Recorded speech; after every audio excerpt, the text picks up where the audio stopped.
الله أكبر.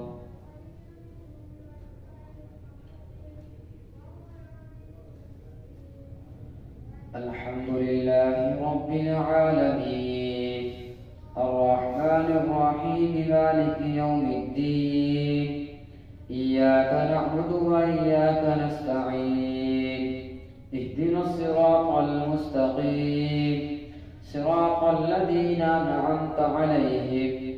غير المغضوب عليهم ولا الضالين. صاد والقرآن ذي الذكر بل الذين كفروا في عزة وشقاق كم أهلكنا من قبلهم من قرن فنادوا ولا حين مناص وعجبوا أن جاءهم منذر منهم وقال الكافرون هذا ساحر كذاب أجعل الآلهة إلها واحدا إن هذا لشيء يراد ما سمعنا بهذا في الملة الآخرة. وانطلق الملأ منهم أن امشوا واصبروا على آلهتكم إن هذا لشيء يراد ما سمعنا بهذا في الملة الآخرة إن هذا إلا اختلاق أجعل الآلهة إلها واحدا إن هذا لشيء عجاب. وانطلق الملأ منهم أن امشوا واصبروا على آلهتكم إن هذا لشيء يراد ما سمعنا بهذا في الملة الآخرة إن هذا إلا اختلاق أأنزل عليه الذكر من بيننا بل هم في شك من ذكري بل لما يذوقوا عذاب أم عندهم خزائن رحمة ربك العزيز الوهاب أم لهم ملك السماوات والأرض وما بينهما فليرتقوا في الأسباب.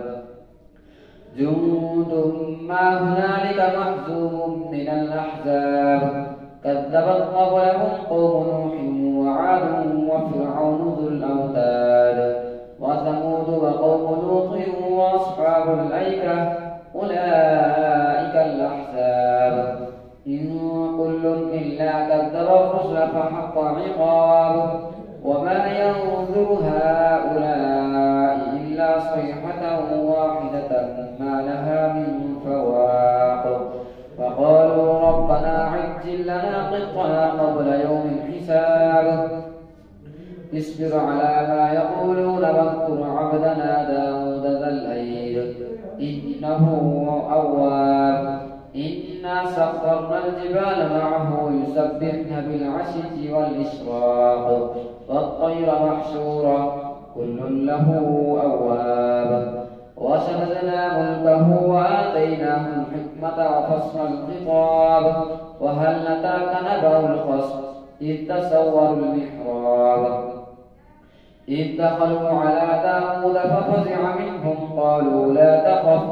خصمان بغى بعضنا على بعض فاحكم بيننا بالحق ولا تسقط واهدنا إلى سواء الصراط إن هذا أخي له 99 نعجة ولي نعجة واحدة فقال اكفلنيها وعزني في الخطاب قال لقد ظلمك بسؤال نعجتك إلى نعاجه وإن كثيرا من الخلطاء ليبغي بعضهم على بعض إلا الذين آمنوا وعملوا الصالحات وقليل ما هم وظن داود أنما فتناه فاستغفر ربه وخر راكعا وأناب. الله أكبر.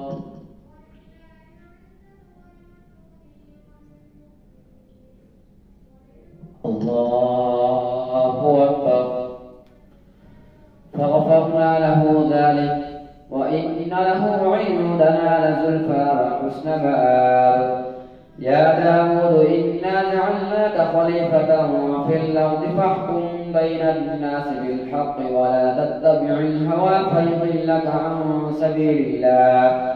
إن الذين يضلون عن سبيل الله لهم عذاب شديد بما نسوا يوم الحساب وما خلقنا السماء والأرض وما بينهما باطلا ذلك ظن الذين كفروا فويل للذين كفروا من النار أم نجعل الذين آمنوا وعملوا الصالحات كالمفسدين في الأرض أم نجعل المتقين كالفجار كتاب أنزلناه إليك مبارك ليدبروا آياته وليتذكر أولو الألباب ووهبنا لداود سليمان نعم العبد إنه أواب إذ عرض عليه بالعشي الصافنات الجياد فقال إني أحببت حب الخير عن ذكر ربي حتى توارت بالحجاب ردوها عليه فطفق مسحا بالسوق والأعناق ولقد فتنا سليمان وألقينا على كرسيه جسدا ثم أناب قال رب اغفر لي وهب لي ملكا لا ينبغي لأحد من بعدي إنك أنت الوهاب فسخرنا له الريح تجري بأمره رخاء حيث أصاب والشياطين كل بناء وغواص وآخرين مقرنين في الأسفار هذا عطاؤنا فامنن أو أمسك بغير حساب وإن له عندنا لزلفى وحسن مآب واذكر عبدنا أيوب إذ نادى ربه أني مسني الشيطان بنصب وعذاب اركض برجلك هذا مغتسل بارد وشراب ووهبنا له أهله ومثلهم معهم رحمة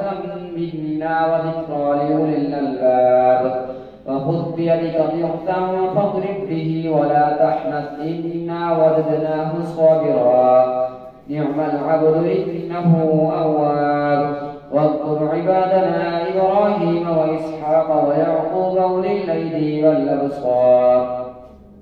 إنا أخلصناهم بخالصة ذكر الدار وإنهم عندنا لمن المصطفين الأخيار واذكر إسماعيل واليسع وذا الكفل وكل من الأخيار هذا ذكر وإن للمتقين لحسن مآب جنات عدن مفتحة لهم الأبواب متكئين فيها يدعون فيها بفاكهة كثيرة وشراب وعندهم قاصرات الطرف أتراب هذا ما توعدون ليوم الحساب إن هذا لرزقنا ما له من نفاد هذا وإن للطاغين لشر مآب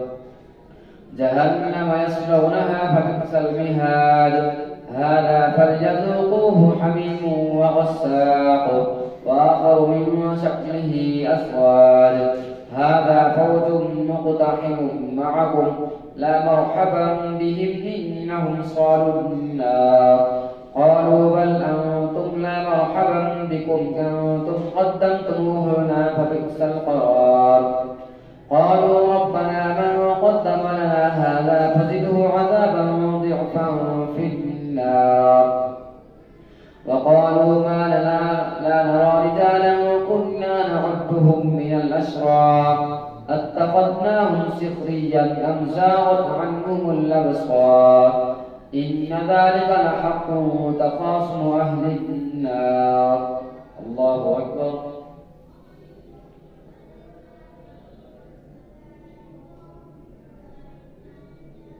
سمع الله لمن حمده الله أكبر الله أكبر الله أكبر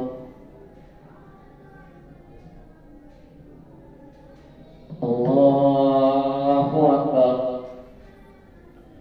الحمد لله رب العالمين الرحمن الرحيم مالك يوم الدين إياك نعبد وإياك نستعين اهدنا الصراط المستقيم صراط الذين أنعمت عليهم غير المغضوب عليهم ولا الضالين. قل إنما أنا منذر وما من إله إلا الله الواحد القهار رب السماوات والأرض وما بينهما العزيز الغفار. قل هو نبأ عظيم أنتم عنه معرضون. ما كان لي من علم بالملأ الأعلى إذ يختصمون إن يوحى إلي إلا أنما أنا نذير مبين. إذ قال ربك للملائكة إني خالق بشرا من طين فإذا سويته ونفخت فيه من روحي فقعوا له ساجدين. فسجد الملائكة كلهم أجمعون إلا إبليس استكبر وكان من الكافرين. قال يا إبليس ما منعك أن تسجد لما خلقت بيدي أستكبرت أم كنت من العالين؟ قال أنا خير منه خلقتني من نار وخلقته من طين. قال فاخرج منها فإنك رجيم وإن عليك لعنتي إلى يوم الدين. قال رب فأنظرني إلى يوم يبعثون. قال فإنك من المنذرين إلى يوم الوقت المعلوم. قال فبعزتك لأغوينهم أجمعين إلا عبادك منهم المخلصين. قال فالحق والحق أقول لأملأن جهنم منكم أجمعين. قل ما أسألكم عليه من أجر وما لأملأن جهنم منكم أجمعين لأملأن جهنم منكم أجمعين لأملأن جهنم منك وممن تبعك منهم أجمعين. قل ما أسألكم عليه من أجر وما أنا من المتكلفين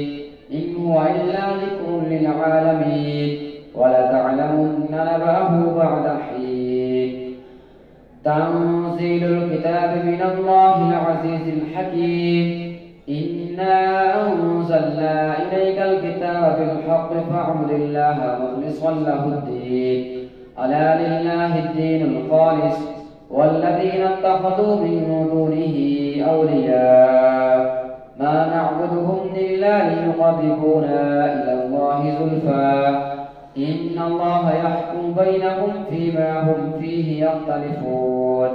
إن الله لا يهدي من هو كاذب كفار. لو أراد الله أن يتخذ ولدا لاصطفى مما يخلق ما يشاء سبحانه هو الله الواحد القهار. خلق السماوات والأرض بالحق يكبر الليل على النهار ويكبر النهار على الليل وسخر الشمس والقمر كل يجري لأجل مسمى ألا هو العزيز الغفار. خلقكم من نفس واحدة ثم جعل منها زوجها وأنزل لكم من الأنعام 8 أزواج يخلقكم في بطون أمهاتكم خلقا من بعد خلق في ظلمات 3 ذلكم الله ربكم له الملك لا إله إلا هو فأنا تصرفون. إن تكفروا فإن الله غني عنكم ولا يرضى لعباده الكفر وإن تشكروا يرضه لكم ولا تزر وازرة وزر أخرى ثم إلى ربكم مرجعكم فينبئكم بما كنتم تعملون إنه عليم بذات الصدور. وإذا مس الإنسان ضر دعا ربه منيبا إليه ثم إذا خوله نعمة منه نسي ما كان يدعو إليه من قبل وجعل لله أندادا ليضل عن سبيله قل تمتع بكفرك قليلا إنك من أصحاب النار. أمن هو قانت آناء الليل الليل ساجدا وقائما يحذر الآخرة ويرجو رحمة ربه قل هل يستوي الذين يعلمون والذين لا يعلمون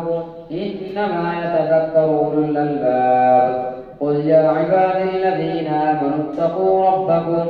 للذين أحسنوا في هذه الدنيا حسنة وأرض الله واسعة إنما يوفى الصابرون أجرهم بغير حساب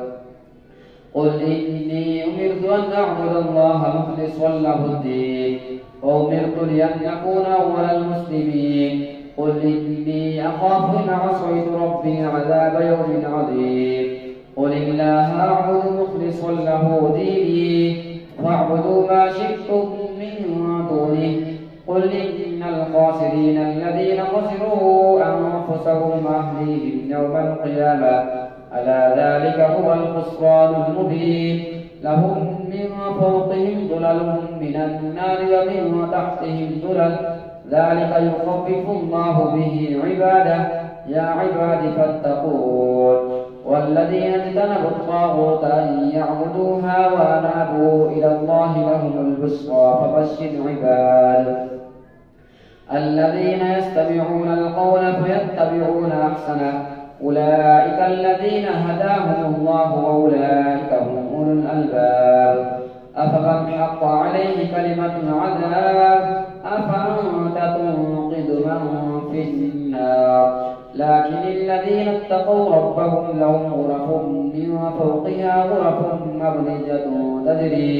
تجري من تحتها الأنهار وعد الله لا يخلف الله الميعاد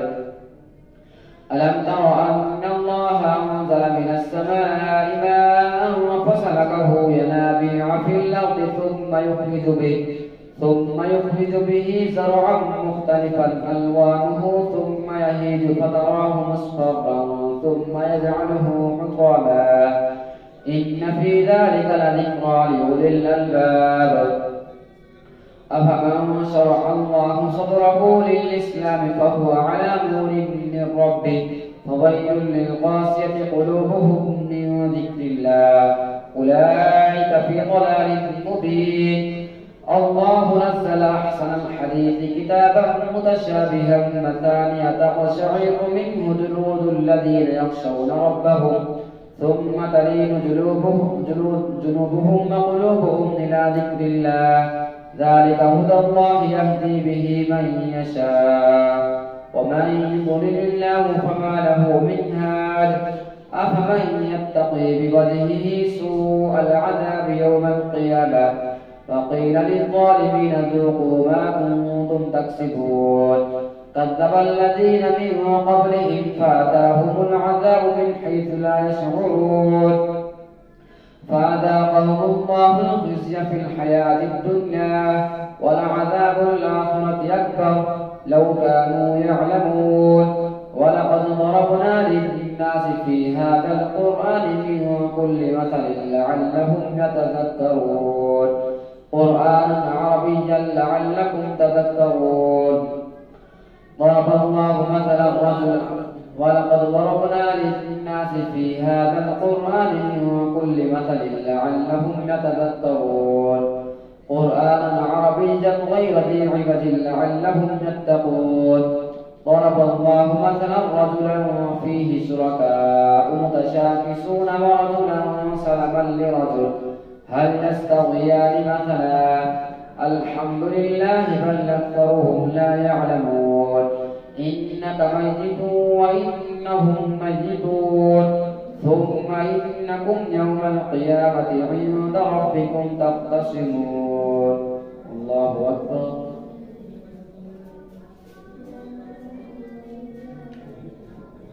سمع الله لمن حمده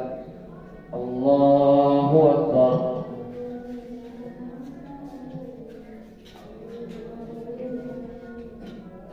الله أكبر الله أكبر الله أكبر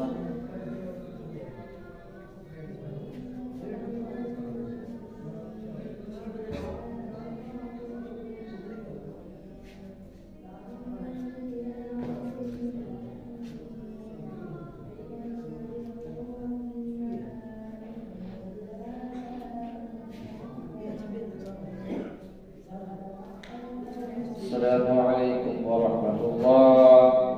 السلام عليكم ورحمة الله.